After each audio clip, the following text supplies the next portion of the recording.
Good afternoon.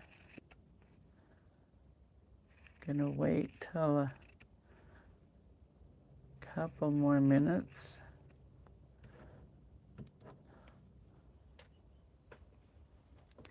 Just cutting out background.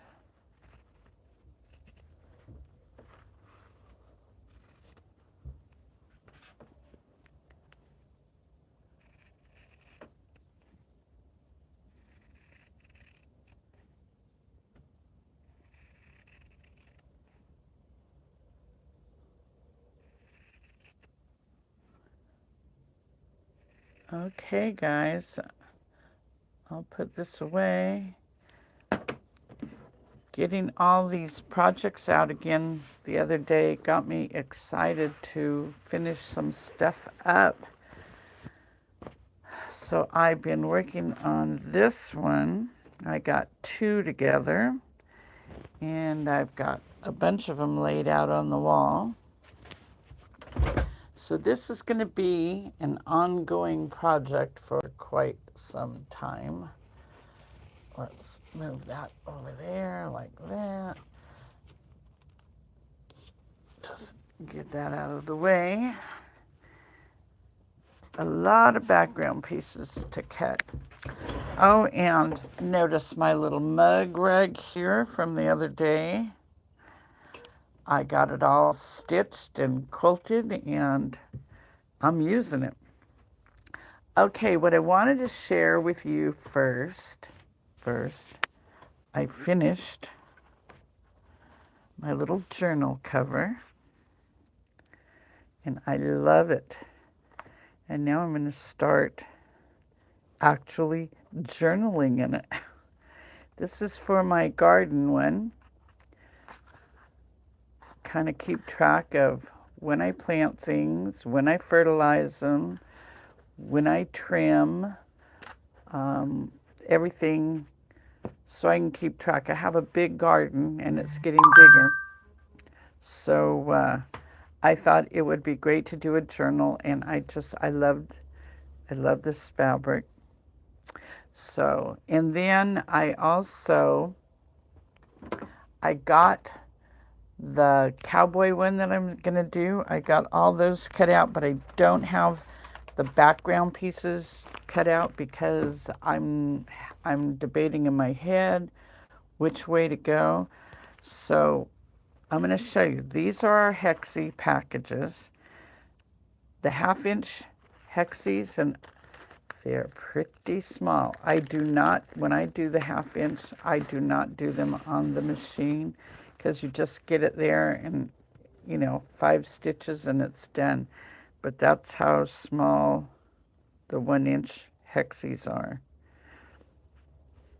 And I do have a project that I'm working on. It's a pin cushion made with these.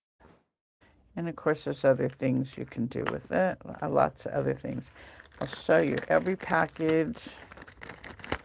How is everybody anyway? Let's see, today's what, Thursday? So we're almost to the end of the week. Anyway, every package comes with a sheet like this, and feel free to copy it as many times as you want and color your own design in. Because there are just oodles of things. And if you need some inspiration, Google Hexie projects or quilts, and a ton of stuff will come up. And these are the 1-inch. These are the ones you see me that I've been working on. This is a 1-inch. It's got the seam allowance around it, but the line is your 1-inch. So that kind of gives you, and we have two different packages of 1-inch. This one is the bulk, which is like I put on the back side of a piece of yardage. It's when you want a lot of all the same color. From the package, cut out how many you want for a particular color, then cut your fabric slightly larger, and I spray basted this, and I spray basted this months ago, and it's still stuck just fine. So, and then the other package is 180 blocks, and they come in lengths, so they're perfect for putting on. I guess you can't see my hands. They come in they're strips, so they're perfect. If you just cut a strip, it'll fit on the back of a jelly roll. So makes it real convenient for that. And then these are the 1.5 inch, and I'm going to be working with these today. These right here are 1.5 inch. I have them all stacked together, ready to go. But there you can see the line. That line from there to there is 1.5 inch. And we're going to put this one together. And then we have the 2 inch. And I believe I put some 2 inch together for you on Tuesday. Before I wrap this little set of shows on the Hexies on Saturday, I will have a 2 and a 2.5 inch. Something small to just show you the size they finish out at. So that's what we have available, besides a couple patterns. So those that weren't with us on Tuesday, here's my little bowl.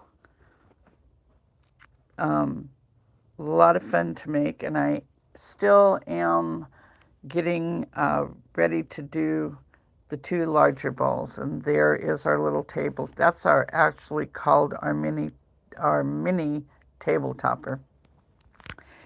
And another project I have been working on for a while in my spare time, mostly when I'm just kind of sitting around up at the house with Bob watching TV or whatever. I cannot sit still. I don't know about the rest of you. Hello. I can't sit still.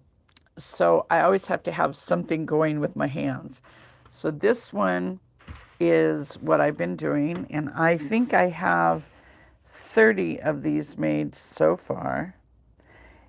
And I make the flowers, and then I'm appliquing them to the back. And I believe these, I have the top 4 are all trimmed. After I applique them on, I cut my background squares about 10 inches or so, maybe a little bit more. And then I make my flowers, and here I have some flowers and my background pieces. And oh, I've got more. This one is basted and ready to go on to be appliqued. This one, I believe, I started appliquing this one. Yeah, it's appliqued to there. And I tried one of these that's done. I actually stitched on the machine with the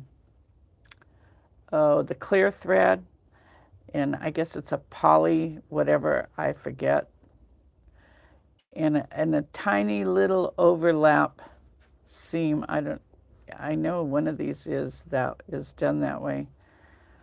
And I prefer to do it by hand. And it's great. Like at home, I do my quilt bindings. I stitch them down on the back side. Like I say, I can't just sit still. So this is the project I have been doing off and on. At night when we're watching TV, I can sit there and stitch and be quiet, and it's another one of those things that doesn't take a lot of brain power, but I do find that hand stitching is very soothing. I'm not in a hurry. I think that's the key to enjoying hand stitching is not being in a hurry. And of course, when I was doing Hexies by hand, I was always in a hurry to see what it was going to look like, and I just felt like I was never going to get there. So I make these flowers on the machine, but then I turn them under and baste them by hand, and then applique them on my background. And so let me make a flower here for you. And I'm really anxious. I've got these 4 ready to go, and my sashing strips. I think it's going to be real fun.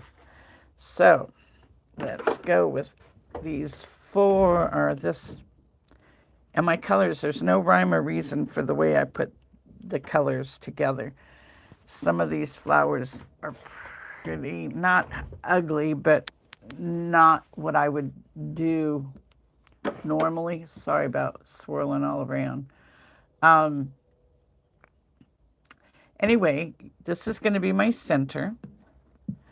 And these are my, I guess you call them flower petals, whatever. So just like we did the other day, I'm going to put right sides together and the edges even. And if you trim them on the broken line, your edges will match pretty good. And that means your seams will match. So I'm going to stitch from this end here to this end here. And I've shortened up my stitches a little bit. And I do not back stitch. And I'm not crazy about this foot for doing this, but it's the best I've got. I'm doing a little research, see what I can find. Whoops, went a little too far, but that's okay. I will clip it back and it will, that last extra stitch will pull out if I need it to. So there we have our first petal sewn on. Now, if you're doing this at home, you're not having to explain anything to anybody, so it will go faster. And as soon as you figure this out, it'll go real fast. So I'm taking petal number 2, putting right sides together, edges even, and I'm pulling the seam allowance away. I don't want to stitch the seam allowance down. And if it twists like that a little bit, once I get it here and get the needle down right there at the end of that line, I can line this up better so those edges match. And then we're just going to stitch on down that line.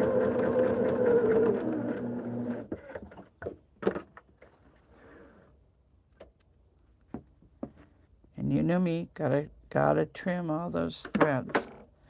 Okay, now the dreaded Y seam. So we're going to open that up, and it's attached.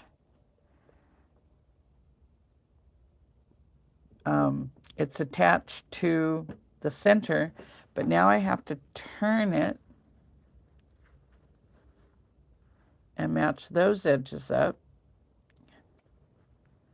Just like that. Pull this out of the way and those 2 seam allowances. Put it down.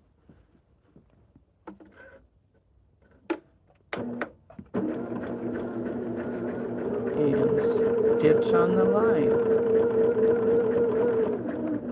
It's nice to meet you too. Thank you for tuning in. Okay. Oh my goodness, there we are. Look at that. So now we're going to do the same thing. Add petal number 3. If I could grab it. And put those edges even. Match them like that. Pull your seam allowances away. And if you're worried about catching the seam allowance, sometimes I'll flip it over so I can see where my seam allowance is.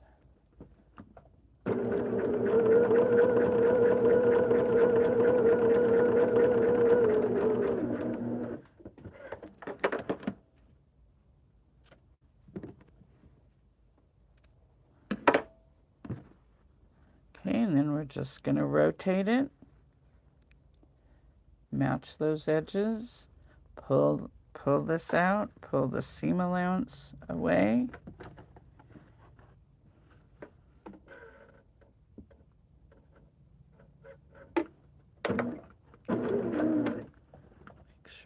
edges are even. And you can feel right there at the end of the line, you can feel that it's right where it's supposed to be.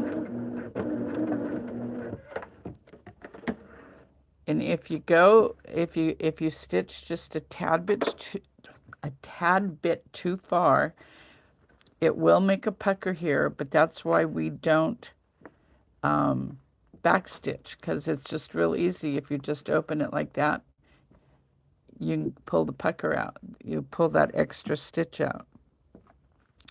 Okay, and now we're going to add number 4 already. Wow.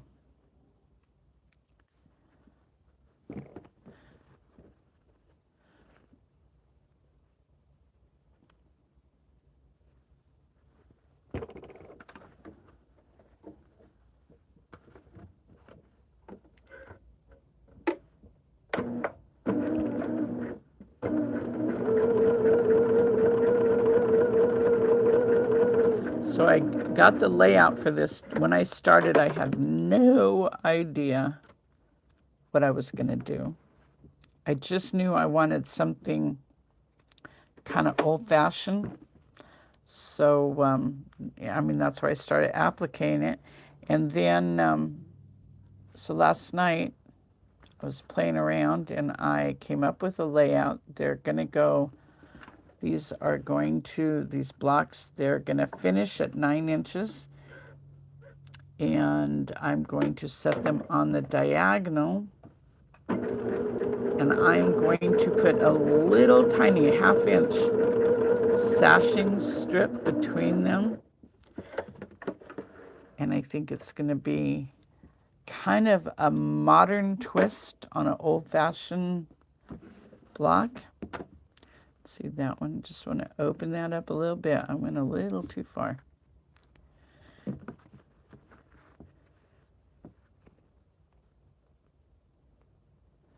those together. And I do most of the time flip this over so I can make sure I don't catch that seam allowance in my stitching.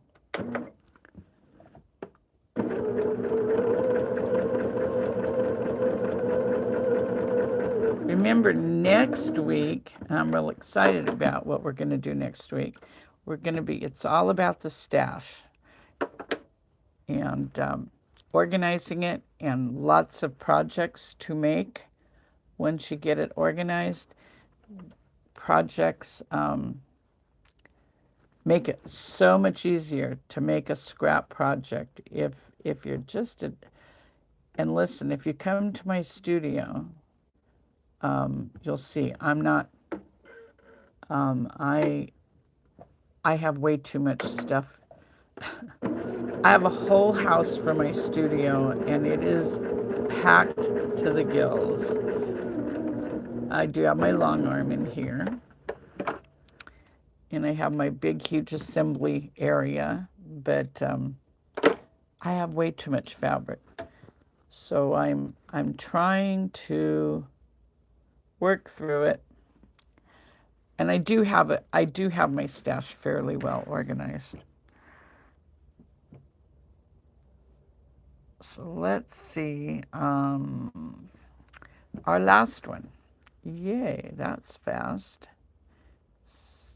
This is,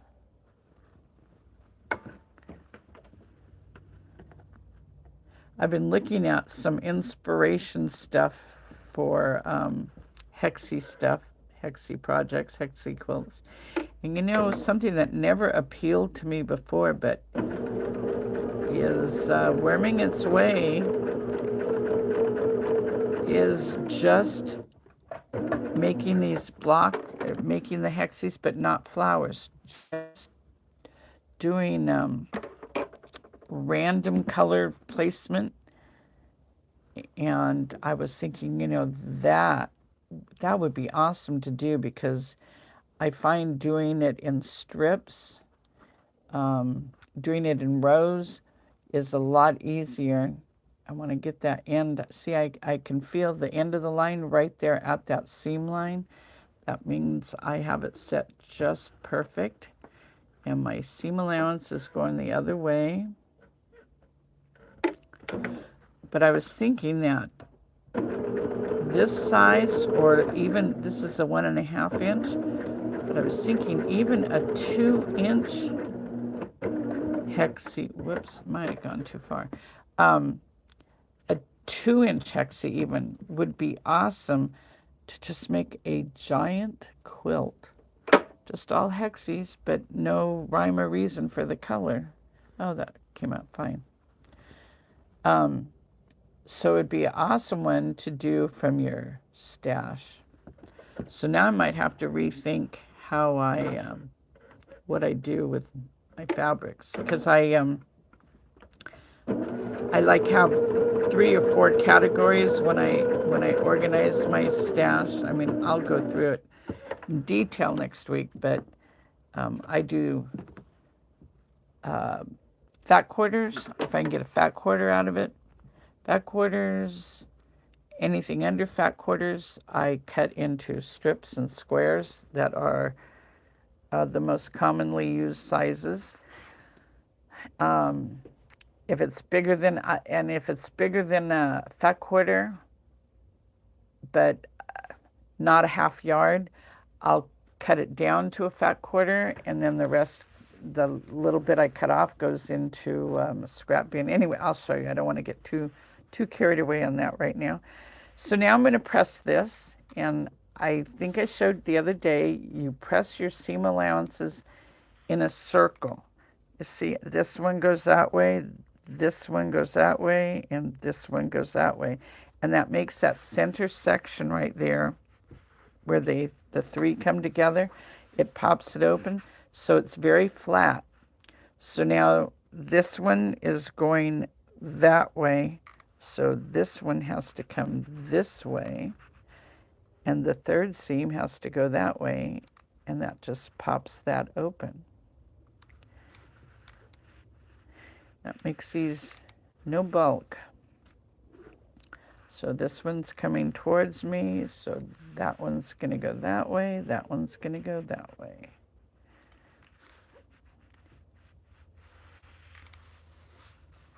And that one's going away, so.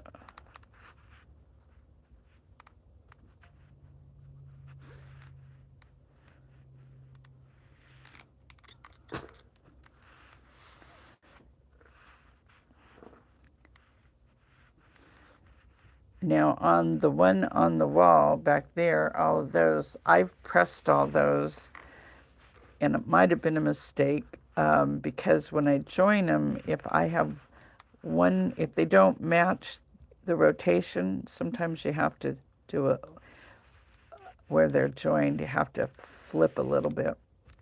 I mean, it's okay, it's not bulky, but there we have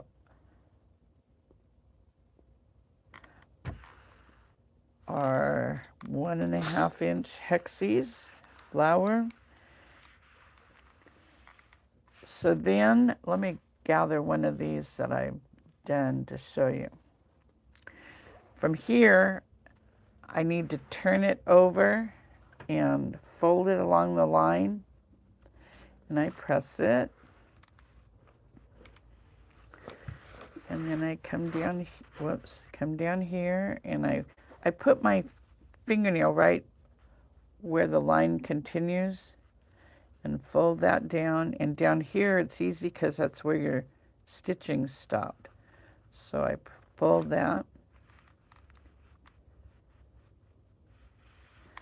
And then when you fold the next one, it stays flat. See, they lay right against, they lay right against each other. And out here to the end. And I just do that all the way around. You can pin it or clip it. And then,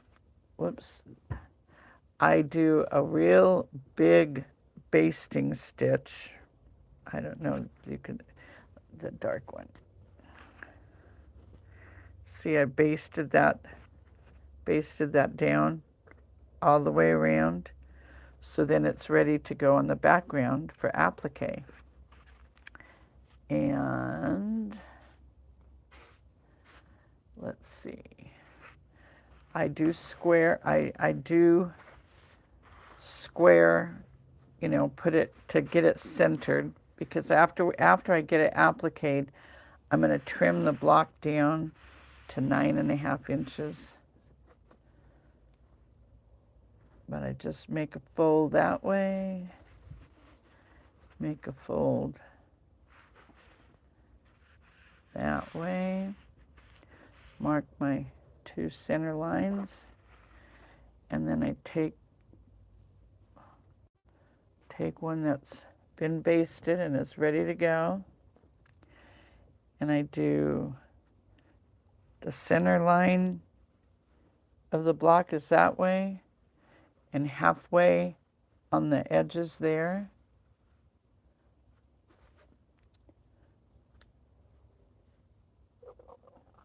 And that's about right. And then I pin it. And I just put a pin in each petal.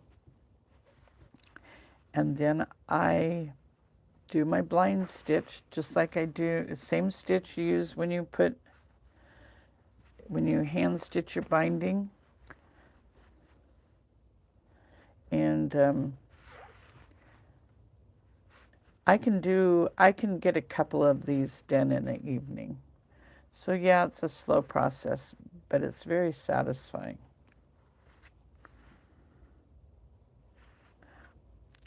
And this is one that's in progress. But if you look,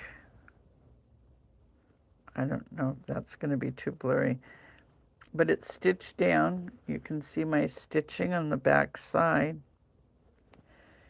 Just do the blind stitch, and it just takes practice to get it to where you can't see the stitching. And then I pull the basting out, give it a press, and it's ready to be trimmed. And I think I'm going to sew these together for you today, because I'm dying to see what this is going to look like. So this is this is what I'm going to use for sashing. And now I do want to lengthen my stitch back out to normal and move my needle for 1/4 inch. And we're going to get going. I've already trimmed my sashing pieces down to 1 inch by 9.5 inches. So they should fit just right.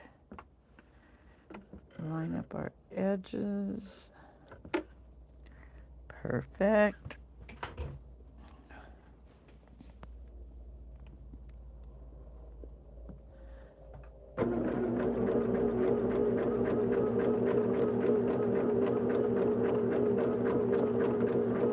Oh, and you guys are going to laugh at me. Last night while I was doing those cowboy Hexies, I looked at my journal cover, and I thought, oh my gosh, this would make a perfect placemat.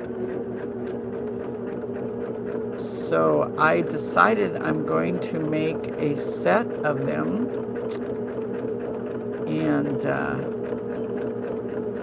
donate them to our Cattlemen's Association. They have every year they have a dinner and an auction. And I thought, oh, that would be cool. Okay.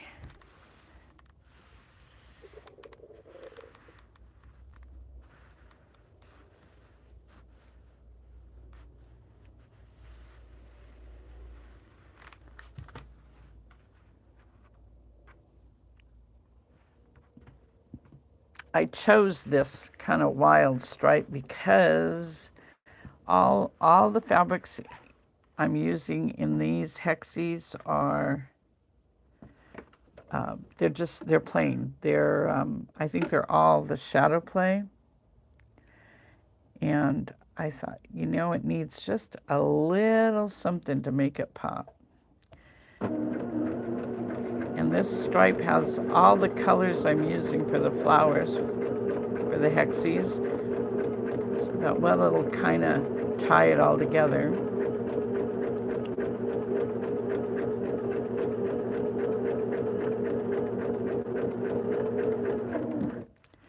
I don't know if you guys have seen, we have a Facebook chat group. I'd love to have you join it if you haven't already. And we want to share people's projects, comments, questions, all that kind of stuff.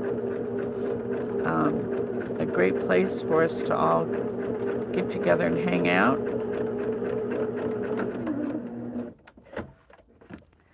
Now,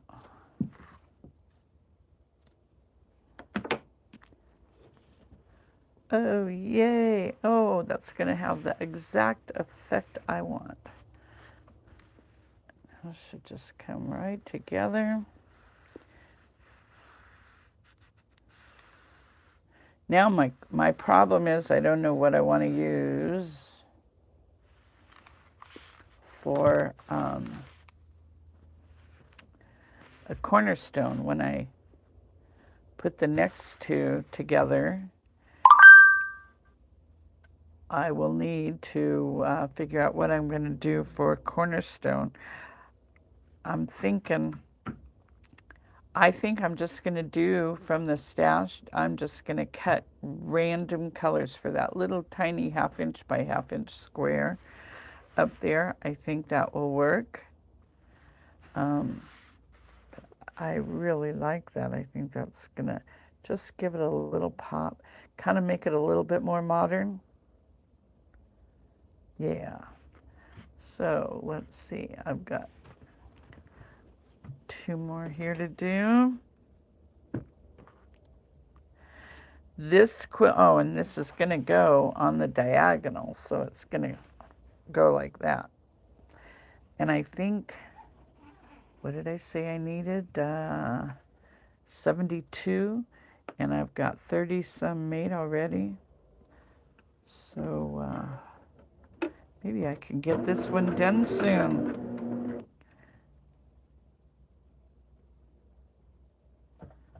Unfortunately, I don't get to just sit and sew like I used to. There's design work to be done.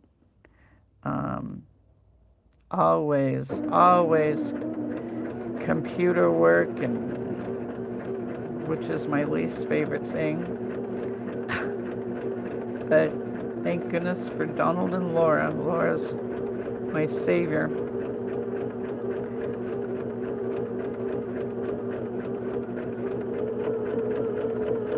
Now I'm really anxious to really get this one going. I think it's going to be fun.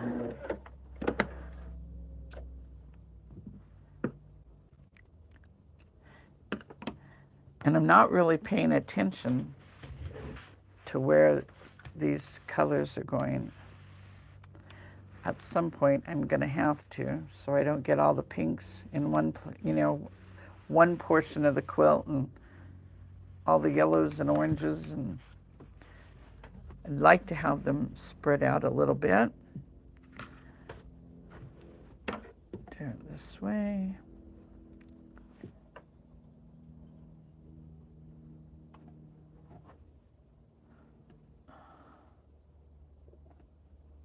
Well, maybe I should pin it.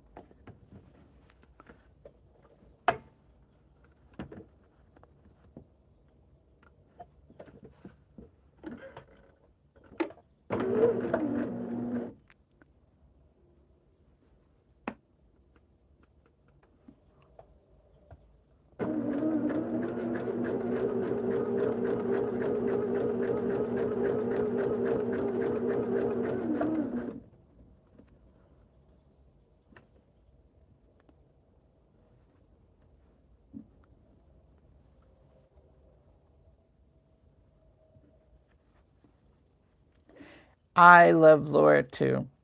Don't know what I'd do without her. And she is the perfect complement to our son.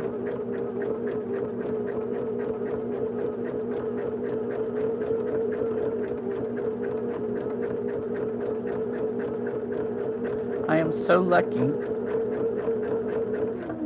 always wanted a daughter to share my love of sewing with.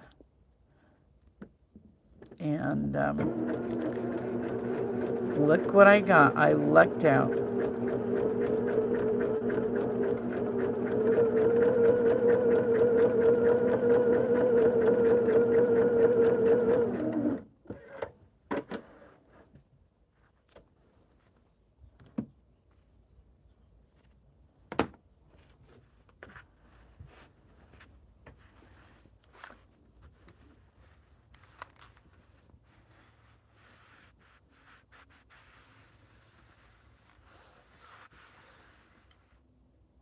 Yeah.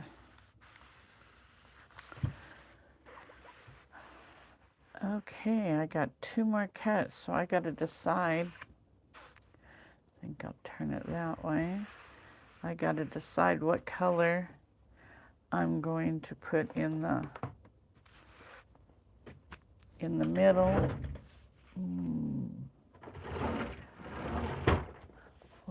Whoops, I can't get over there. Anyway, I will figure out what I'm gonna do for that. I think black would just kind of get lost. I think just a teeny bit of color there in the middle would be the best. Yep, that's what I think. So I'll go ahead and get a bunch of that cut tonight, and Saturday we'll share how much of this I've gotten together, or I will put it together Saturday with you. So that's the 1.5 inch ones, and they are a really good size to start on. Highly recommend your first time doing it with a little bit larger blocks. The 1 inch are pretty much, oh, we also have, I forgot, we also have 3/4 inch blocks. I haven't done anything with those, but I do have customers who requested it or requested them, so we did those. But like I say, I haven't done any projects with a 3/4 inch. Guess I'll have to figure something out. So this is what I do to kill time. Sit and cut these out. I don't know how many I'm going to need, but I think I started with a 1/2 yard of fabric and spray basted the fabric and foundation together. And we'll cut a few and work a little more on that. I don't know. I need a name for this quilt. These fabrics, funny story about these fabrics. When they came out, it's been quite some time ago. And I can't even remember. I think it's from Hoffman Fabrics. Yes, I know it was because I went to the warehouse and they had some samples. And I do some designs for them, pattern designs for their fabrics, and fell in love with this. It was a jelly roll. And so they gave me a few that's the most fun part. They gave me a few jelly rolls to bring home and come up with a design so we could advertise it when the fabrics actually came out. And I had to put in an order at that time, which is how the companies are doing things nowadays. Anyway, I had to put in an order, so I think I ordered 6 cases. And I wasn't very big at the time. Our company wasn't. So I didn't order too many, but I think there's, what is there? There's 6 or 12 in a case. Anyway, I made it's a 4.5 inch finished log cabin. And it takes one jelly roll to make this quilt. It's like crib size. And it came out gorgeous. So I took it to the next show. After it was finished, whatever show was up next, I took it and showed it and offered the fabric kit. And I sold every single jelly roll. I kept a couple for myself, 2 or 3, and started this. This has been years ago. I could not get, of course, I could not get any more of the fabric because the Hoffman was totally sold out and they were not going to do another run. I was heartbroken. But I took one of the jelly rolls and I started doing this quilt, these Hexies. And one jelly roll, I got through it and it just wasn't enough. And I was heartbroken because I couldn't get any more, and I didn't want to waste these into making something so small. And about 2 or 3, I just put the project away. About 2 or 3 years later, when I was moving stuff and cleaning and organizing my fabrics, I found a whole nother jelly roll, and I found a part of the same one. I was ecstatic.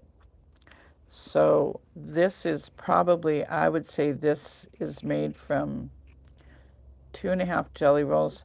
Plus, I did find some of the companion fabric. So I also used that. But this has been a very long, ongoing project. And I'm so glad I brought it out to show you guys because I'm going to finish it. The unfortunate part is I won't be able to kit it, but we can look for something similar, I guess. I have not seen anything. Oh, I'm not so sure. There's we could find something maybe, but I liked it. The colors themselves are gorgeous, and it's got a little bit of that gold accent, metallic accent, just enough to, let's see, which one am I going to do here? I'm going to do one that will join with the 2 I have joined together. And I'm trying to figure out if I put black on 3 sides on every one, if they will go together right. So, but having it here, I can just, do it and play with it and see where I'm going. This is one of, these are done. See these? I hand basted the Hexies on these. So you really know it was years ago. So we will start adding our blacks.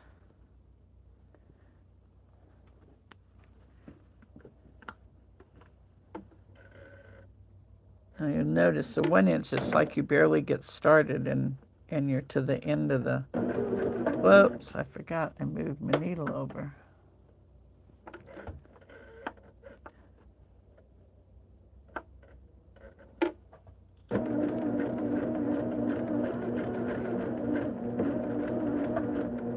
Forgot to shorten my stitch.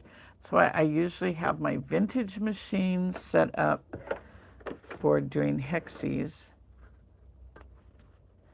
And I really, like I said the other day, I really like the foot on the vintage machine.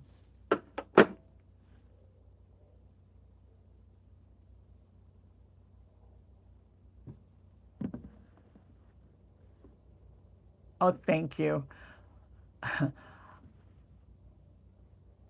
What's the bonus? Great. Oh. Okay. So there's the first side. We're going to swing it over. Pull the seam allowance out of the way.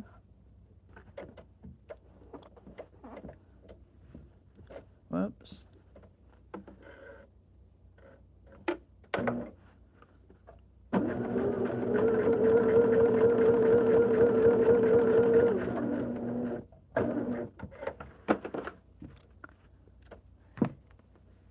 we're finally getting some halfway decent weather. We got 2 inches of rain last weekend, and it's still a little chilly, but the sun's out, and I don't see any clouds in the sky today, so yay.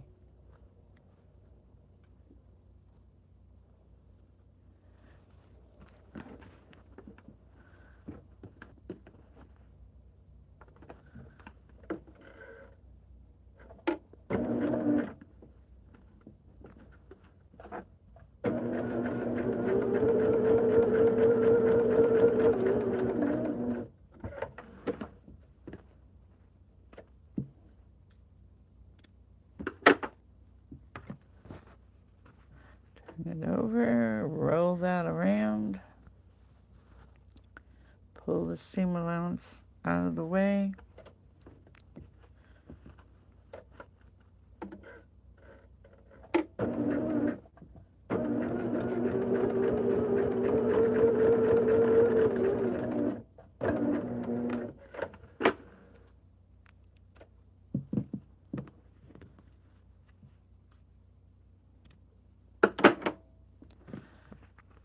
Looks good. One more turn.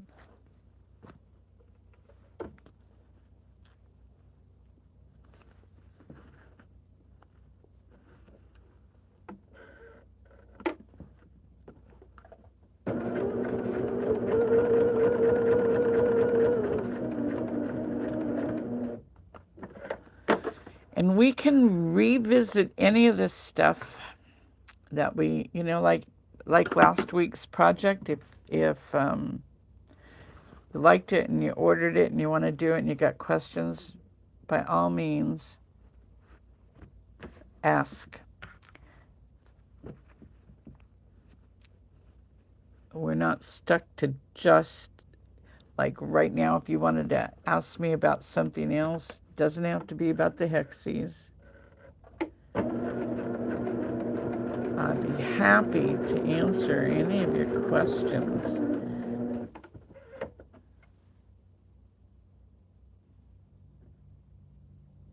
Fire glow. Oh, I'll have to check that out. Ruby Star. I have my Circle of Geese, the one on the cover. That's Ruby Star Fabrics. Yeah, I didn't even think about it. I'll have to, when we're done here today, I will have to go check that out. Thank you. I keep forgetting, I love those fabrics, and I keep forgetting to check there.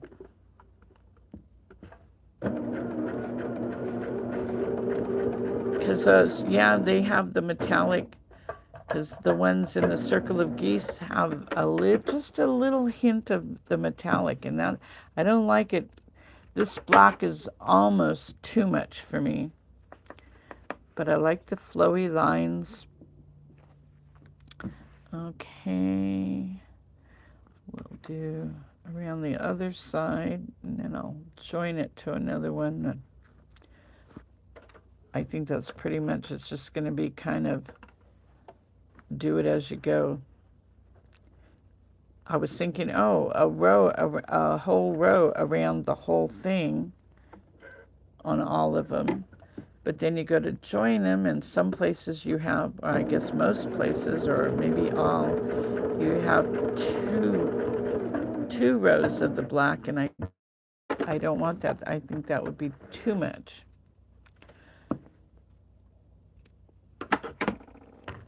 So it's going to kind of be putting them together and figuring it out as I go, which will make it difficult for me to write a pattern until I can figure out a surefire way to say, I know this round, if I go all the way around, would be 18 Hexies. So I was thinking, well, if I just did 9, but then you don't know if you're doing the right 9. I don't know if that makes sense. I will have to sit down and get it figured out, because there has to be a way to make it a standardized thing throughout the whole thing so they'll go together easier. So you can, when you're making the flower, if you want to add, like 9 pieces around, that's it, and do that to all of them. You just want to know that they're gonna fit together properly.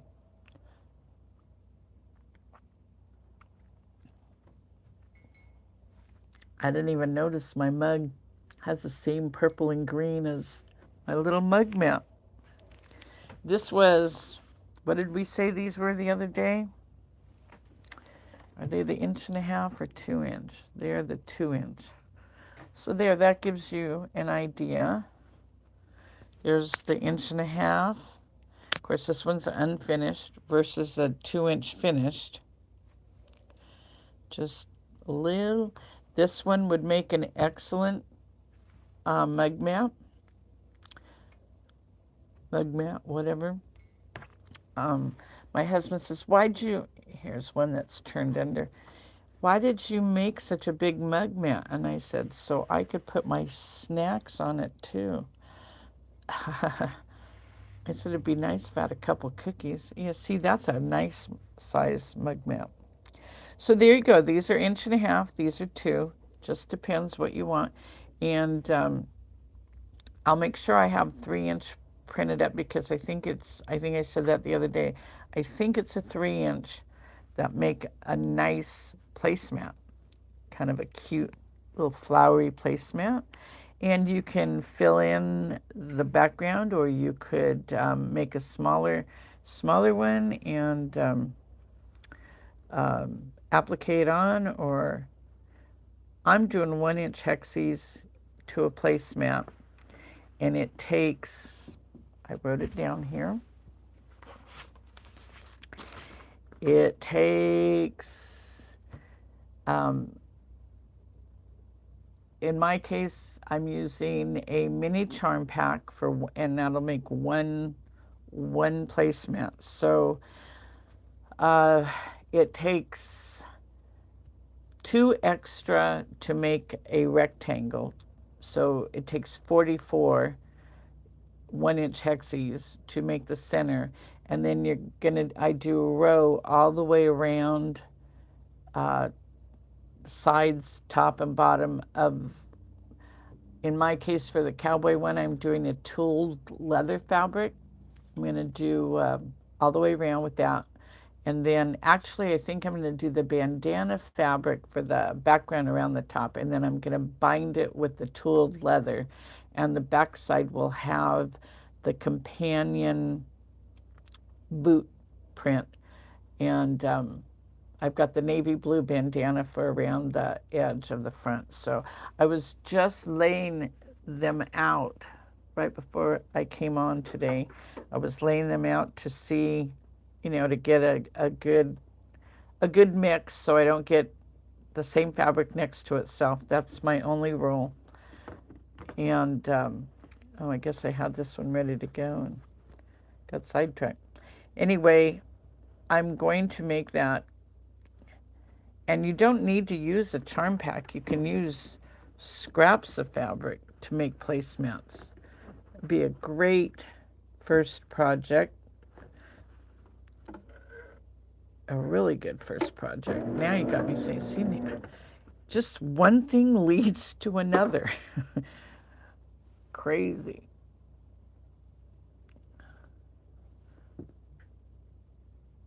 Oh, really? Omni calculator. I have not heard of that. I do everything by hand, or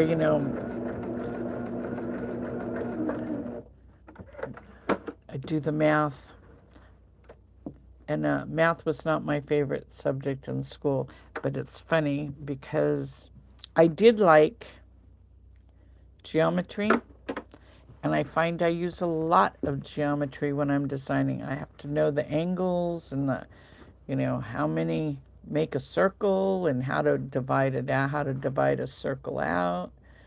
And it's been kind of fun to go back, and that was the one class I did pay attention in, thankfully. And sometimes I miss the obvious, but Omni Calculator, I have to check that out too.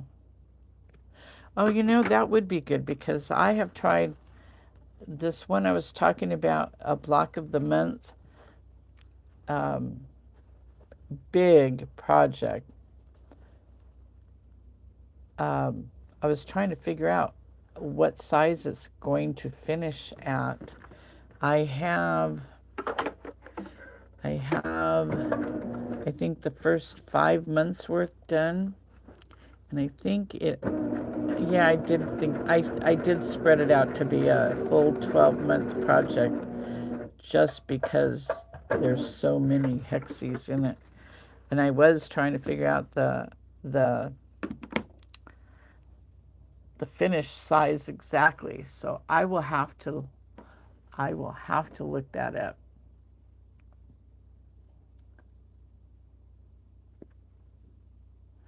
Yeah, you know, we're forced to learn.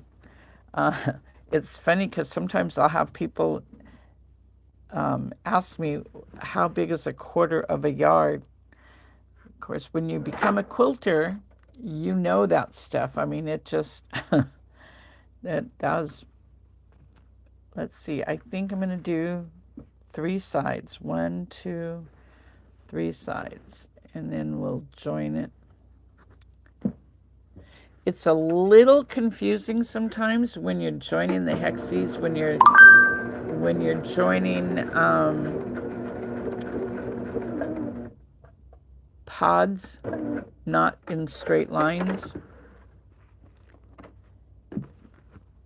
And I suppose you could draw out your plan, and even having flowers in it, you could still do it in straight lines, kind of like follow it like you do in counted cross stitch or whatever. I'm not sure. I tried that back 20 years ago with traditional English paper piecing. I got probably up about 4 rows. It was going to be a throw quilt, and I got probably the first 4 or 5 rows done, and was just not thrilled with it. So it's probably in a bin out in our storage building. Probably still there. I never know. I have quilt tops from years and years ago. We're probably all the same. And I keep thinking, you know, I should bring those in now that I have the long arm. I could have a lot of quilts done. Don't know what I'd do with them all, but I should. It's kind of fun to go back and see how good or how bad you did and what your ideas were, what the fabrics were like.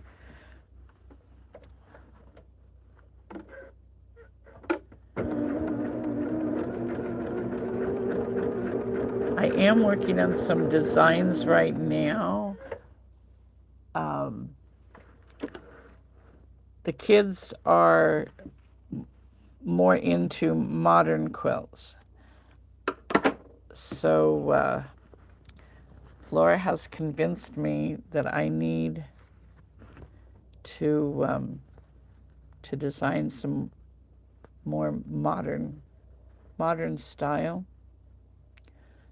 So I kind of like mixing traditional and modern.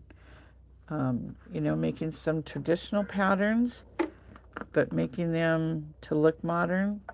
I did about 5 years ago, I did what we call our modern sampler. I know samplers they're such a traditional, but I did them in batiks, which I thought made them more modern. Not quite the modern the kids are talking about, but I do have some.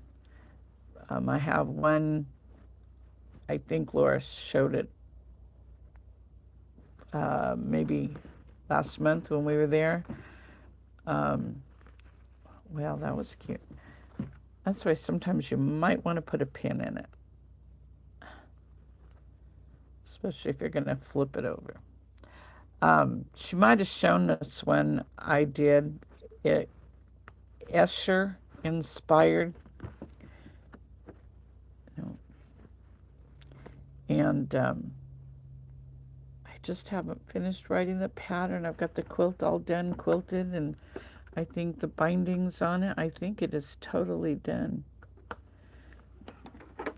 And it's just, I told you I don't like to sit at the computer and write.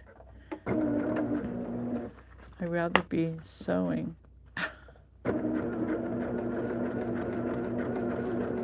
I will get it done. I think we've decided we're going to have a booth at Houston in the fall. So it will definitely be done for that.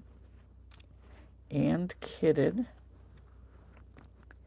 And then I designed a awesome stained glass quilt and ordered all the fabrics, and they've been sitting here. And I need to finish the quilt and write the pattern.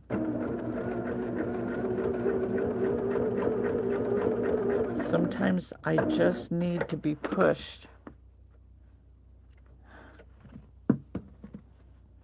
to get it done. I think I hear a tractor running.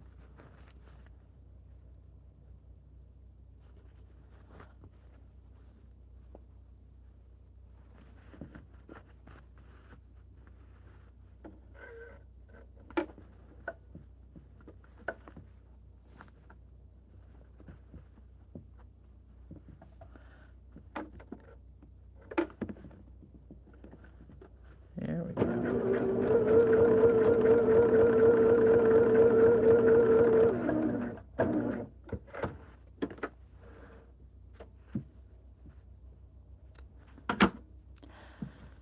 Okay, I have 1, 2, 3 sides done.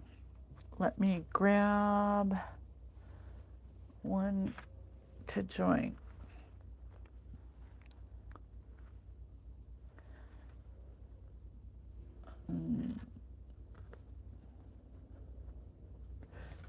Press this one out.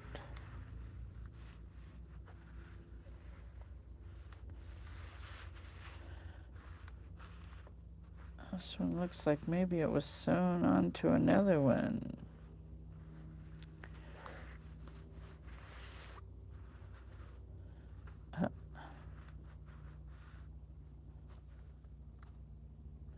Oh.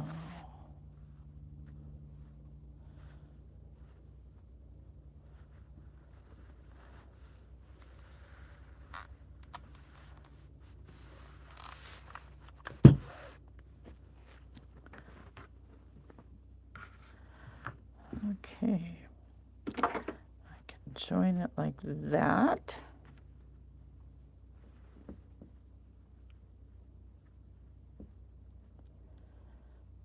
Yeah. Now, what I usually do to keep myself from getting too confused is I put a pin and a pin pointing to the lines where I'm going to sew together. Once I get the first two sewn together, the rest becomes obvious.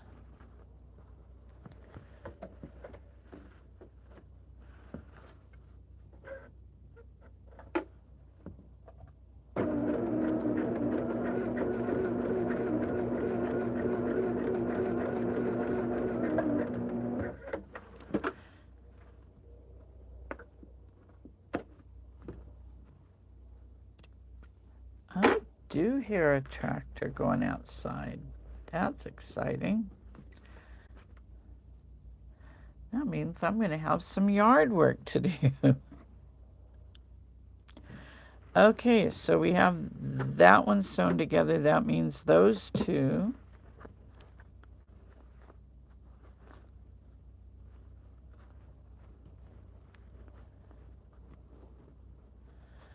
Boy, I wish I knew if anybody lived close by. We harvested avocados, and I have bins of avocados. Fortunately, we have a basement for cold storage. And I know when we were back at the kids in Virginia, they started picking the avocados and sent us, we took a box, and then they sent us a box. And I think Bob just put together another box to send to them. He said he's sending them about 100 avocados and didn't make a dent in what we have. But we eat our avocado every day. Doctor says that's good for us, so I don't I don't have a problem.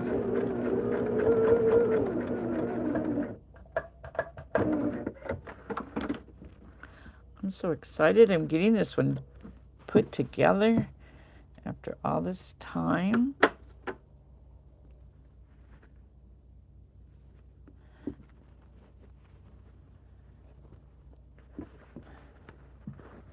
Twist that.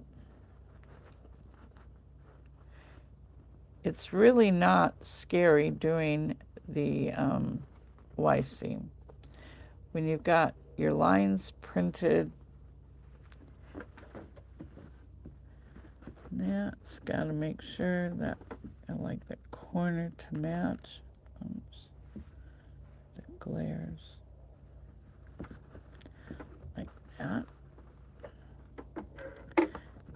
Put my needle down, then I can raise that and twist that around so those edges match.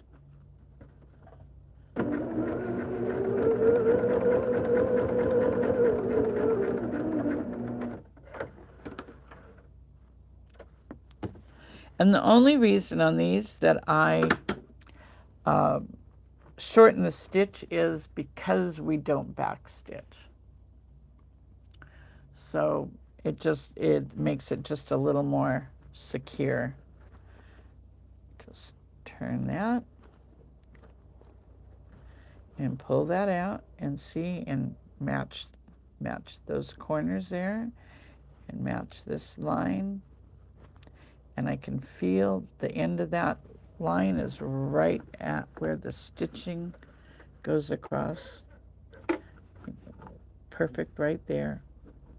Feel it right there.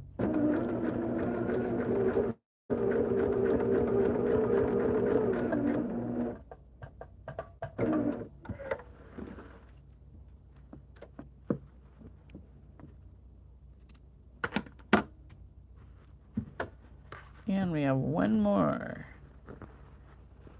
side to stitch.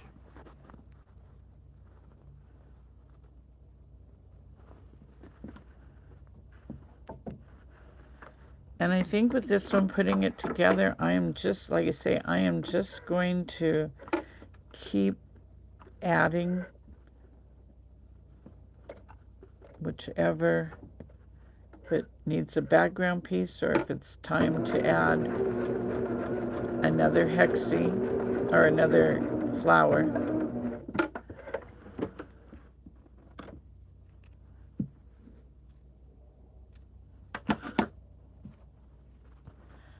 So there I've got those two joined. So what I'm probably, first of all, I'm going to press this. We'll see if we got them joined so they all go the right way. Or if I have to fudge a little bit. Let's see, this goes this goes, yeah, see, they're not gonna, oh yeah, they are gonna, looks like they're gonna match. Yay. That goes that way, that one's that way. goes that way.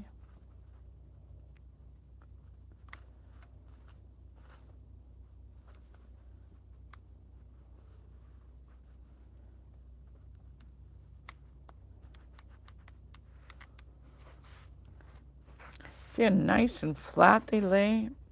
Oops, guess I should finish.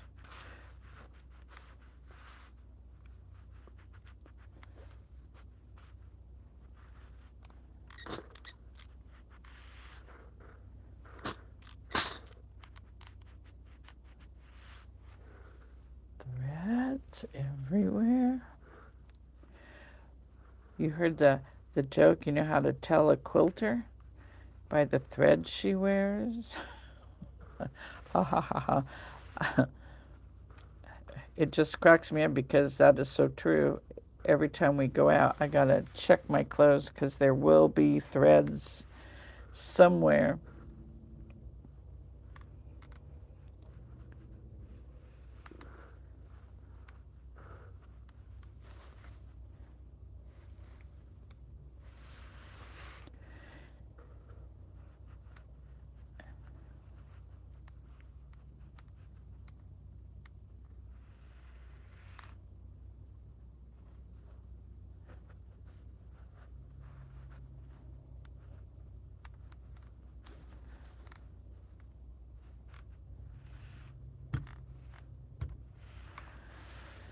Yay!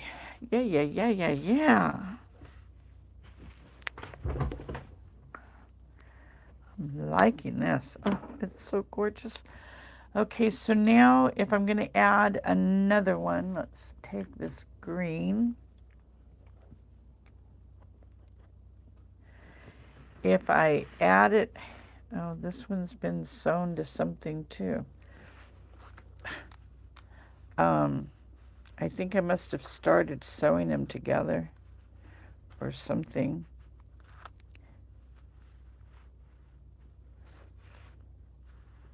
Actually, you know how old this is? I was thinking last night, I think I started this when my first grandson was born. And he just turned, oh, I don't even want to say, he just turned 11. So, but it wasn't until about 4 or 5 years later, at least, that I found the extra jelly rolls. So I'm really glad that I didn't get this sewn. But if you look on our website or on YouTube, there is a Hexie video on how to make Hexies on our product. And I do believe this was the blocks that were on the design wall in that video. Let's see, this one's gonna drive me crazy here, having it all wonky. Wonky. Wumpy.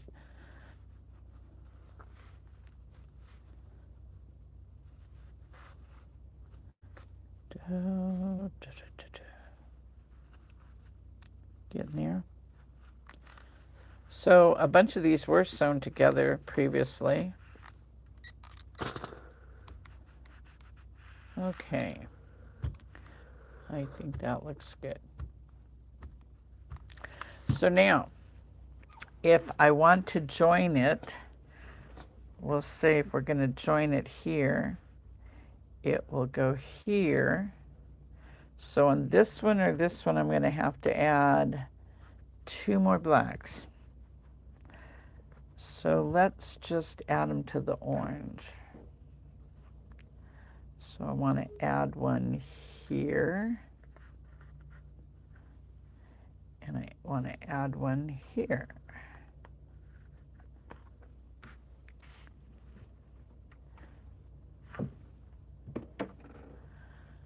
So we'll do this one.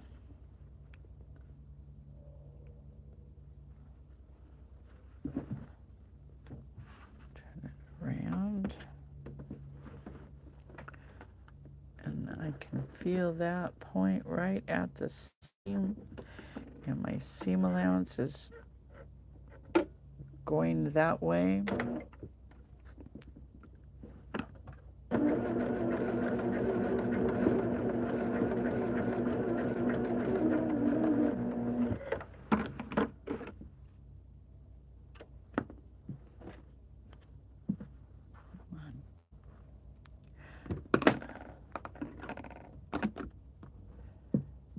You'll find if you watch very long, you will find Debbie is adamant about cutting the threads.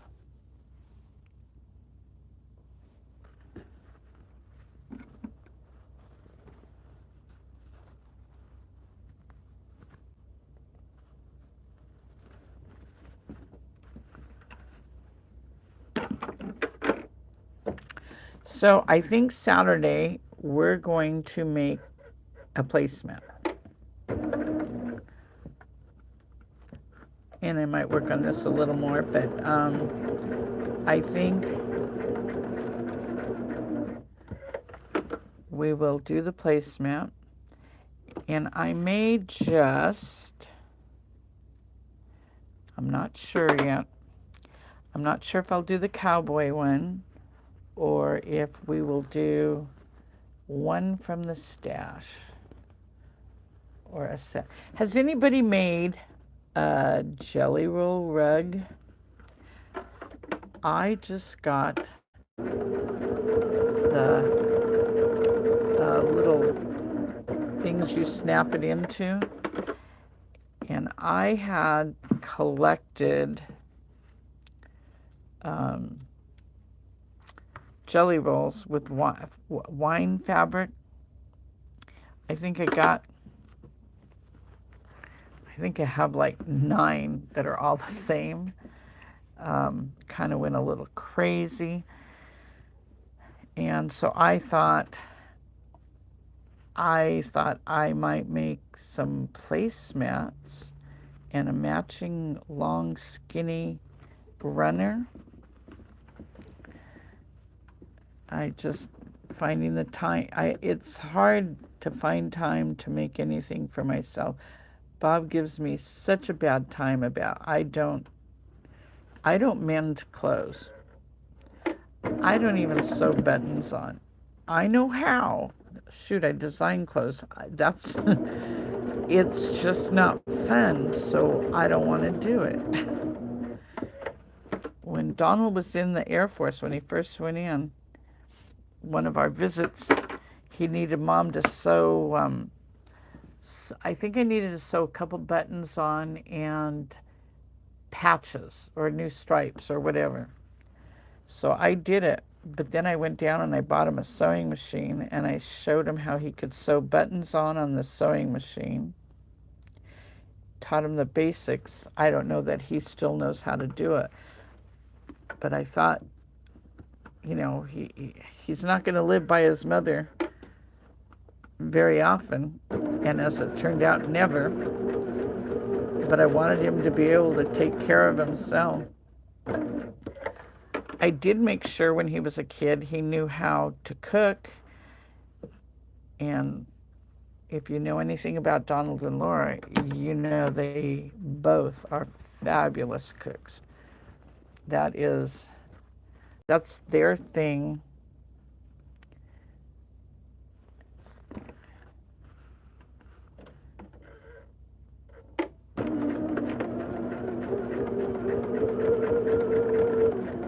It's like going to when you eat at their house, it's like going to a restaurant every night.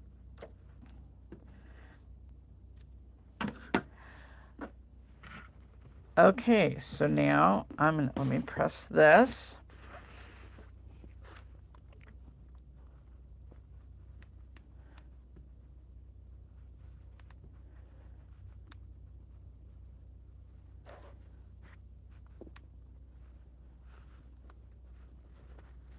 See, once you press one seam in a direction, it dictates how all the rest are going to go, so that you can get those to lay nice and flat, open up and lay nice and flat. And for those of you who don't know, I do use steam.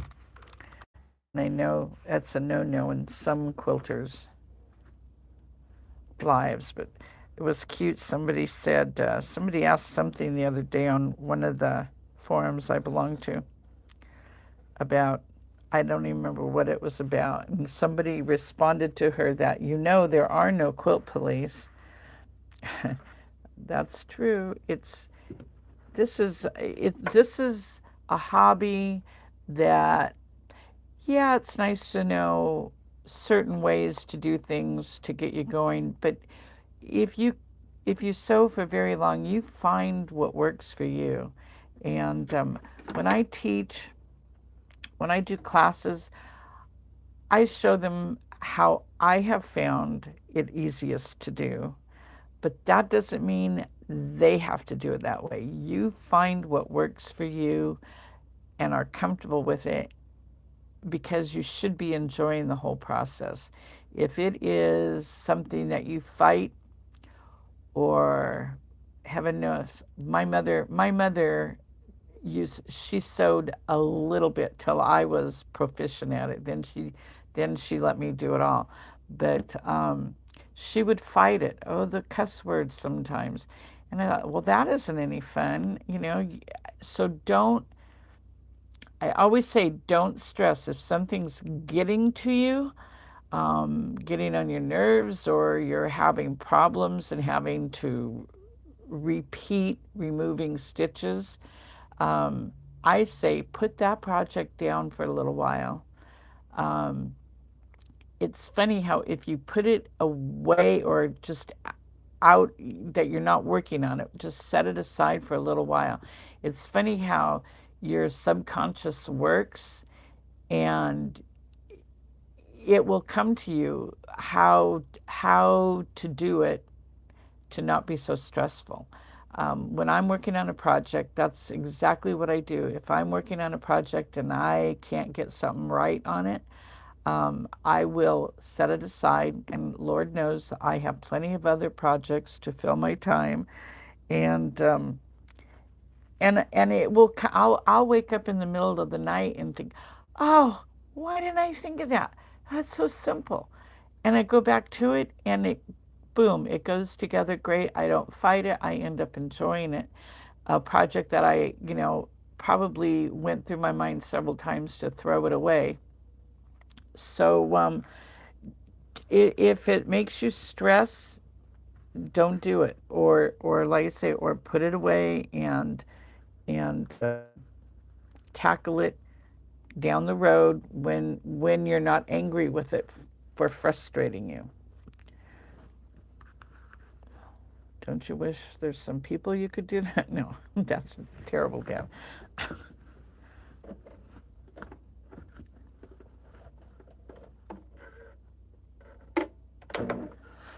Okay, gonna join the third one here.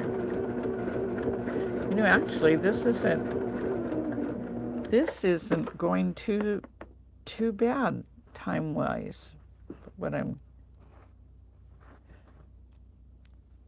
excited. Okay, so see, I put my 2 pins there to know where to start, which seam to start first. Then after that, you just follow along. We're going to rotate this one. Open that seam to go the right way while we sew. And sometimes I have a hard time with my fingers making it do what I want. Okay, though, yeah, that end of that line goes right into that seam right there.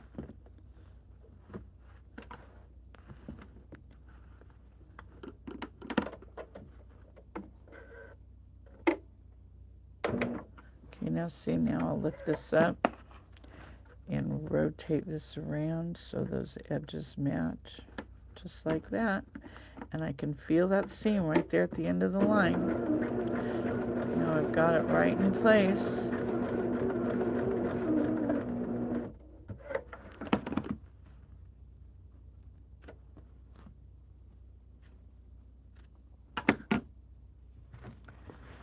Open that up, and now we're going to twist it around. Grab that, pop that out so you can rotate it. And then pull that. Sometimes you got to manipulate it a little bit.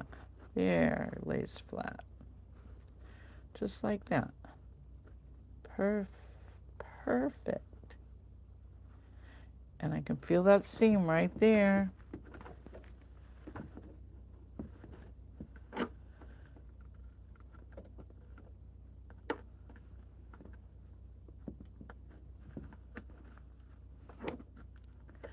So I don't know if any of you are interested in doing a quilted jacket.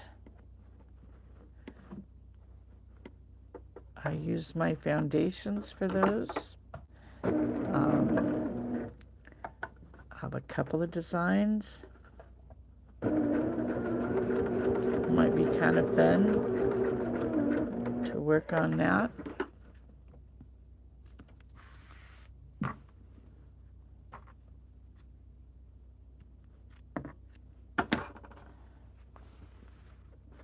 And I mentioned the other day I would love to do an art quilt.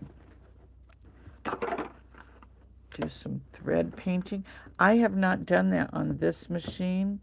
When I was doing all my art quilts, I was working on my Thoth. Oh, is it a 1475 or something like that? Bob bought it for me back in 1990. It's a little ancient one. And I did so much work with that machine. I burned up the motherboard, or whatever you call it. Had it replaced. Worked on it again for years.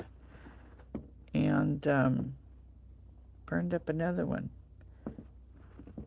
And I'm not sure I still have it. I want to use it for thread painting.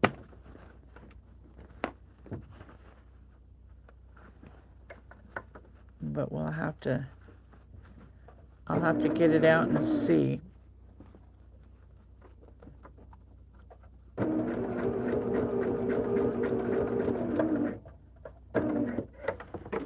Or try this one. I can drop the feed dogs on this one, and I have the darning foot. When I thread painted before, I didn't have any foot on my machine. On the Thoth, it treated me so well, and it's got 1,000,000 miles on it. And it's been in retirement for quite a long time. But I miss it for certain projects.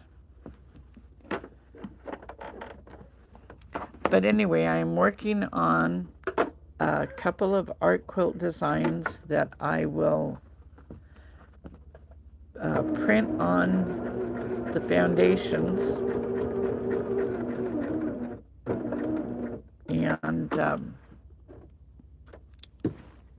and then build the art quilt from there. And I'd love to do that with you on this, on our lives. I think it would be a lot of fun and definitely different. And there's probably a lot of people who would like to get started on an art quilt but don't know where to start. So I can take care of that, and I can teach you how to do your own.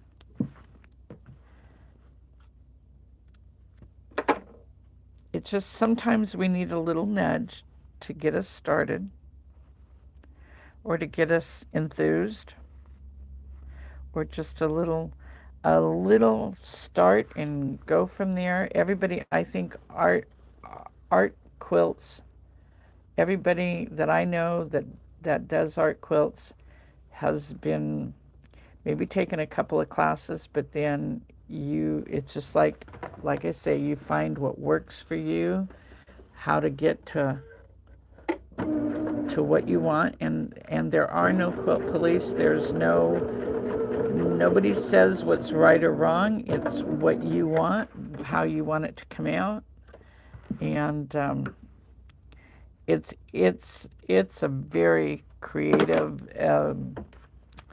Look at that, we got 3 blocks together.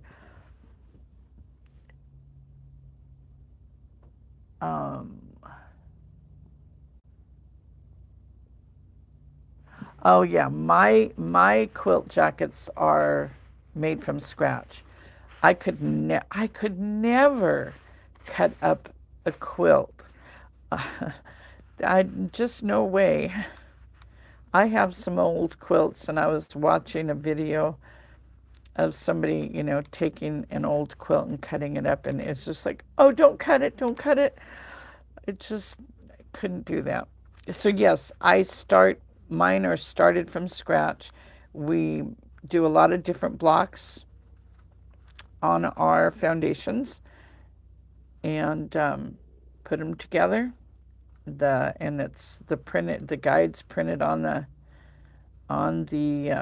foundation.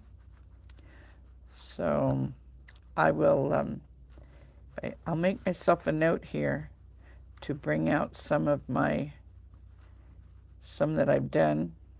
Okay, that goes that way.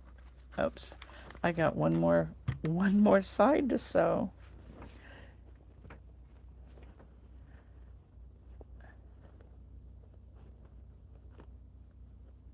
How did I miss that? Okay.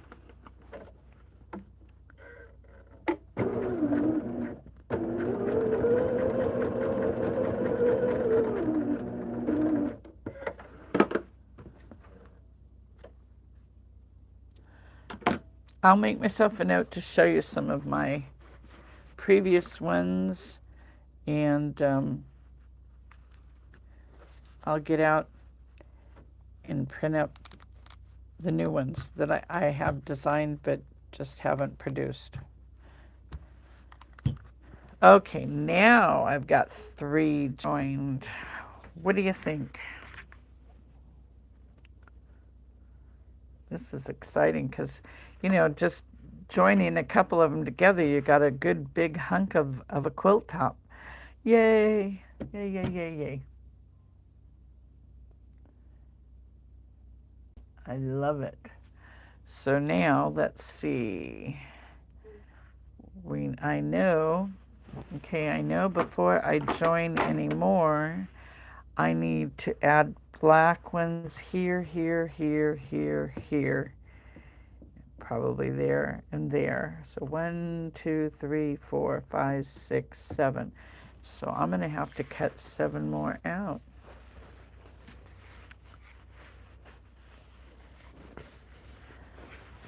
I'll have to sit and watch something on TV with Bob. We binge watch now with everything streaming like it is. Our thing to watch now is Landman. And Bob likes to watch Tracker. So I can watch what I want during the day when I'm down here in the shop. So I pretty much let him watch whatever he wants, and if I don't like it, I just pay attention to my sewing, but I'm there.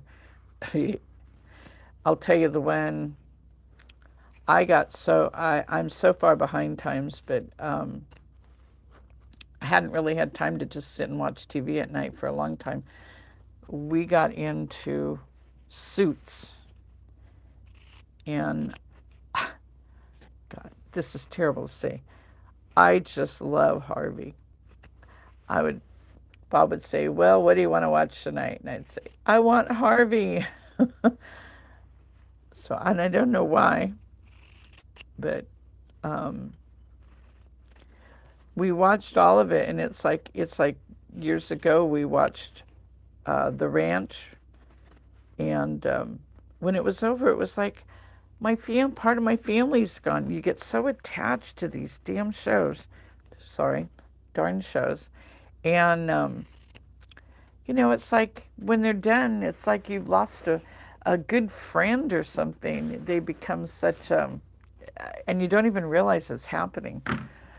So, so right now it's Landman, and I don't know, and I keep waiting. I thought Sam Elliott is in it, but we haven't got that far yet. I think we're season 1 yet.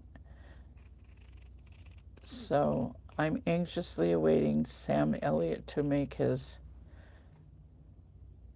debut in the show. And it's funny because our last trip across the country, on our way back to Virginia, we went through Midland, Texas, and all that area. And so I feel like I can relate. You know, that's what, totally different subject.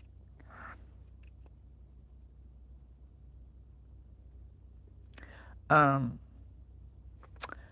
well, I'll bring the jackets out. But on a totally different subject, when our son was young and in school, we would do, I don't know if you can do it nowadays, but we would do a contract with his teacher, and she would give it, like if we took him out of school for a week to travel, and he would have certain schoolwork that he had to do and turn in when he got back. And we did that a lot. We traveled a lot. And I just thought that the traveling was so educational. And what's really funny is then when he moved to the East Coast and we hadn't traveled that far back. Midwest was about as far as we went.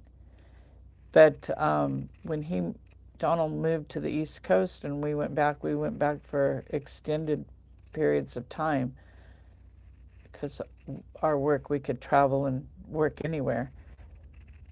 And we got into doing all the history back there, Revolutionary War, Civil War, just, and Bob said, you know, I wish I would have paid more attention when I was in school because history is cool.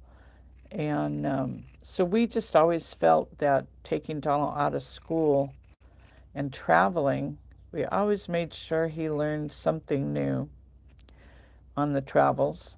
And even if it was just the geography of the land, because the kids studied geography and about, you know, about the, I'll think of it. Anyway, to the Grand Canyon and you know, just so much. It made it so when he was in school studying geography or history, he could relate because he'd been there. And I just think if you can do it, it's just, I mean, and heaven knows we weren't rich, but it was important to me. And I dropped that in the trash can, of course. Let's see. Here we are. And I find the kids are doing the same. They don't take the kids out of school, but boy, during this summer, they make sure that they take them someplace, and it's fun, but it's educational. They just did and took the boys to Florida and did some historical places, and then it was so awesome. In their room, they watched the Artemis 2 launch, and the kids did not know that the next morning they were going to Cape Canaveral. So it just really made them. They loved it. So, and they're both old enough now. They're going to remember these things all their lives. So, okay, I think I'm going to start on this side. This is my comfortable side. Do that.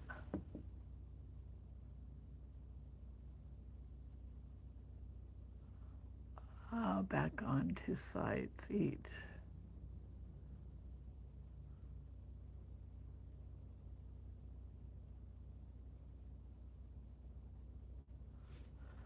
Let's see. I'm not sure what you mean, back on black on both sides, or this is the side I need to do. I should have put a pin in it.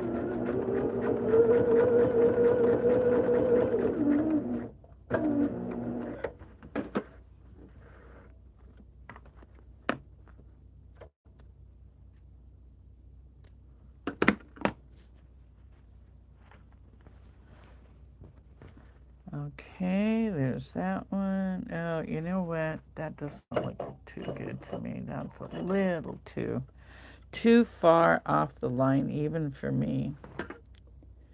And of course, I hate taking these tiny stitches out. And you guys don't laugh at me. Well, I'm not gonna. Usually, I unstitch, which means I pull each stitch out. You know how I hate threads? And that's why I do this, because it doesn't leave any threads. Isn't that stupid? But I can't help it. And it does take longer, but then I'm not battling pulling out threads or having, you know, you always miss one or two and they stick out in the seam. Drives me crazy.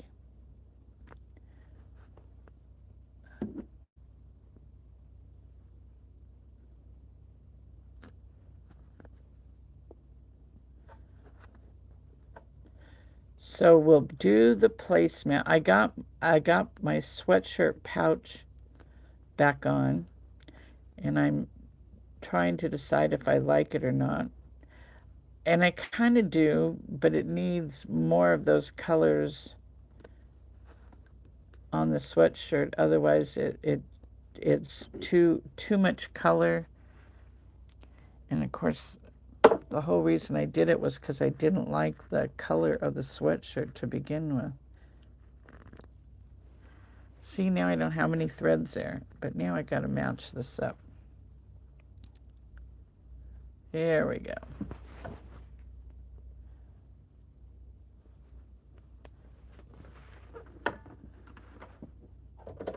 And some days, when the arthritis in the hands is a little worse, I do take the time to pin. Oh yeah, that's better.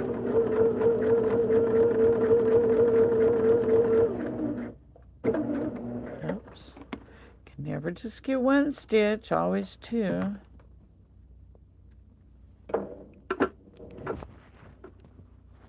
Oh, much better, much better. Okay, now we're going to turn that, pop that out, match that. That's the way it's supposed to go.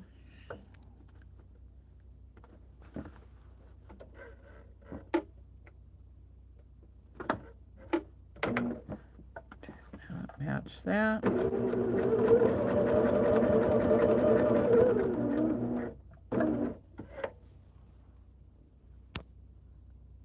No, I do not backstitch. I shorten my stitch. It's a pretty small stitch. Let me see if I can, I don't know if it'll blur. It's a pretty small stitch. So sometimes you can do 2 stitches in one spot at the end, but I've never had one of these come apart, and I do not backstitch. So, but I do put the stitching down to about probably 18 stitches per inch, 18 to 20, kind of more like you would if you were paper piecing. Not quite that small, but almost.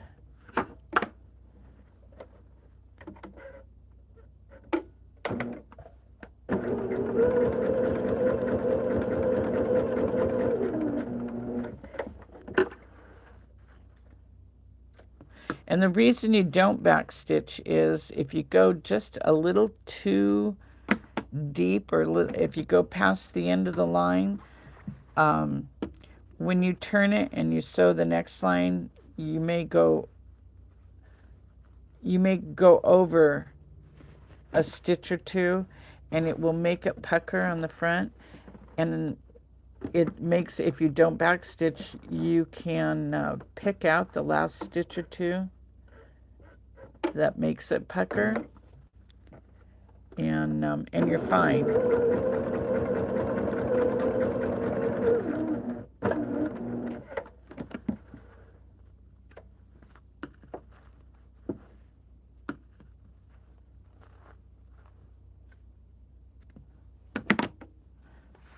Okay, so I open that one up, and then I gotta turn this side.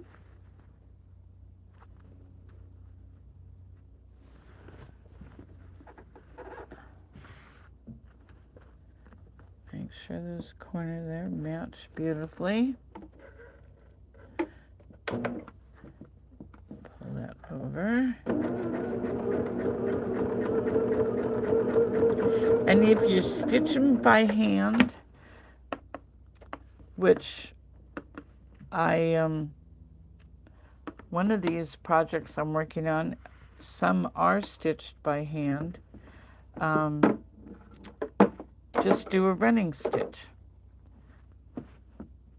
And of course, you have a little more control when you're doing it by hand, so you can knot or back stitch or knot the ends. But just do running stitch, and you can combine hand stitched with machine stitched, and you won't know the difference. You won't be able to tell which was which. So these are always a great, like I say, I used to, now that I'm getting back into having time to do these, I always had a little bag with my needle, thread, a little pair of scissors, a couple of pins, and a bunch of Hexies. And if I had to wait somewhere, or in our trips, when Bob was still driving, I would stitch. I'm able to stitch in the car.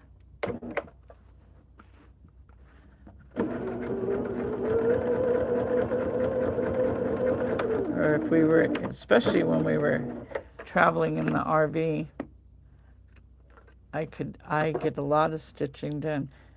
I never went so far as to put my machine up on the front and stitch on the machine while I could have. I had an outlet right there, could have,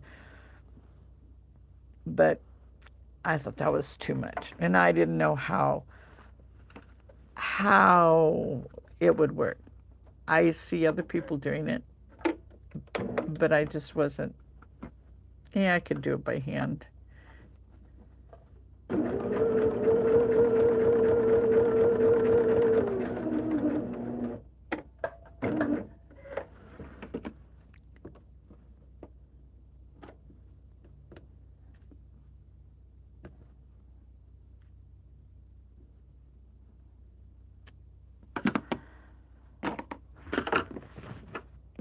So I haven't watched Laura the last couple days, and I'm wondering how she's doing, if she's working on the circle of geese. We should have made it a competition, see who could do one first, or get one done first, or whatever.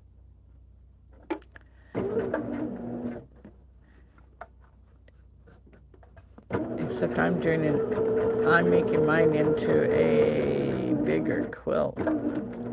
That's going to be the center medallion.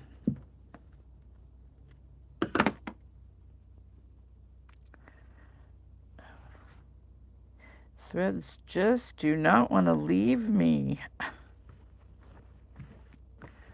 Okay. What do I have? 1, 2, 3 more to go. I'm not sure up here if I got to add that one.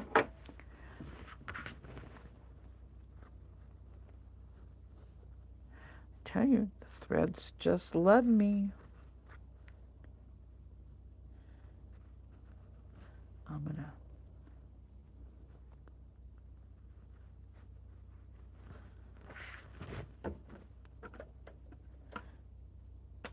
threads.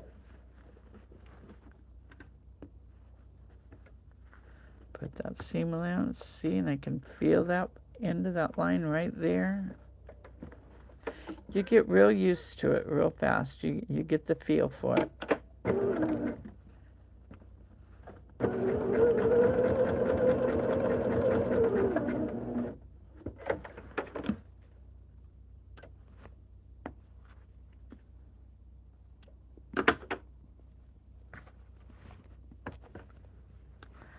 I think what I'll probably do is add one more, and then I will, add one more big flower, and then I'll put it up on the wall and figure out the next group, so I'm not working. I don't want this to get so big that it's awkward to work with. Okay, there we go. Yep, feel that right there. So, I'll do bunches, and then it will be awkward adding a big bunch to a big bunch. But then when you do that, you end up with a nice big hunk. So, and then I'm waiting to make the last of the flowers or half flowers for the edges. We'll have to fill in the edges. And I still have a lot of Hexies, individual Hexies to join together for the edges. So I'm not sure. When I get it out to a certain size, I will have to figure out how many partial flowers I'll need, and then set aside those or make those, and so that I don't run out of fabric for Hexies to finish it. If that makes sense. Add this one, and then I'll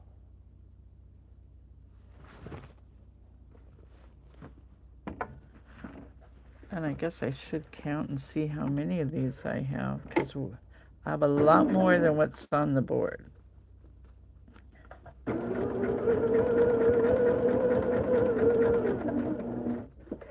Whoops.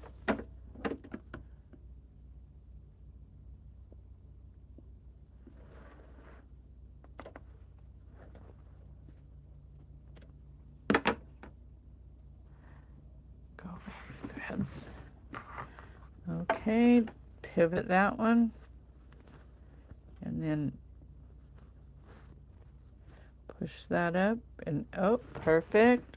The end of that line is right at the seam underneath.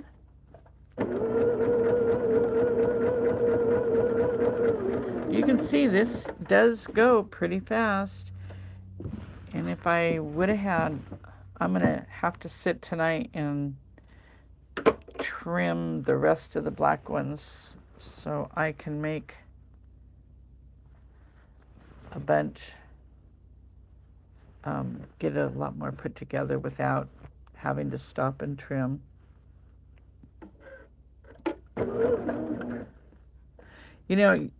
Sometimes if I catch it, I'll put 2 stitches in one spot. I'll hold it from advancing like that. Kind of hold the stitching. But with this machine, when I step on the petal to just do 1 stitch, rarely do I just get 1 stitch, I get 2. And if I'm not holding it back from advancing, it'll go a little too far. Now my featherweight, I have a way better control, but I still don't backstitch.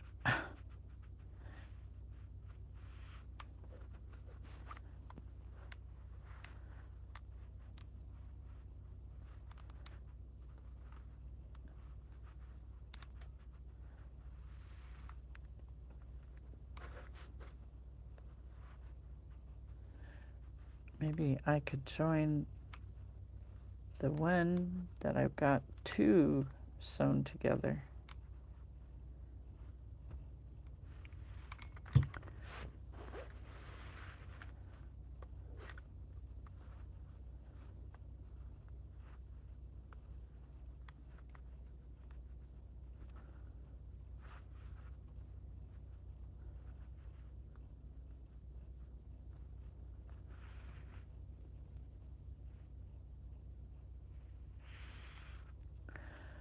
Let's see.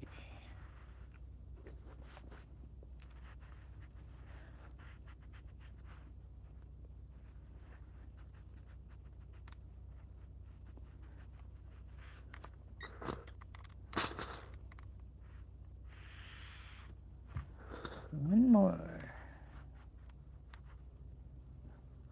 I just love the way those little things pop out, and it looks so neat. The back of your quilt looks cool.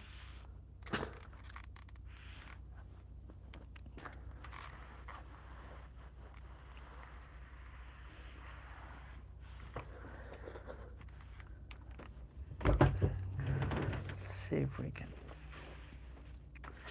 Oh, I think that's beautiful. I think the black makes it pop much more so than it would have with the white, or the is a cream color with a little gold. And I wasn't real thrilled with the way it looked. Let's see, we can join these together like that. Or that's, I know I don't want to put orange and pink together. Although at some point we're probably going to have to. Yeah, I think that'll work like that. I think that's good. Or we can go up here and do like that. Or I can just set this one aside for now and add one more in here. Let's see, what's a good color? Oh, let's do blue.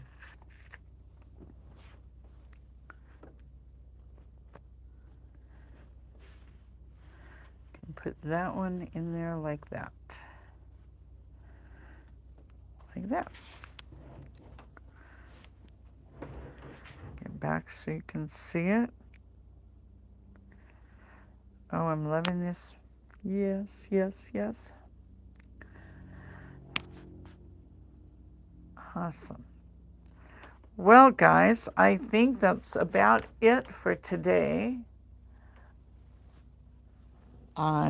Here is my cowboy ones laid out. And we'll work on this one on Saturday. And hopefully I'll have a lot more of this one I've been working on today. I'll have more of that. And I'll have some of the 4 or the 1.5 ones done on that are appliqued on the background, and get some of that put together. Give you some ideas, hopefully a little inspiration. I hope you have a great rest of your day, a wonderful Friday, and I hope to see you all on Saturday. And in the meantime, if there's something you want me to show you on Saturday, send me an email. It's deb@easypiecing.com.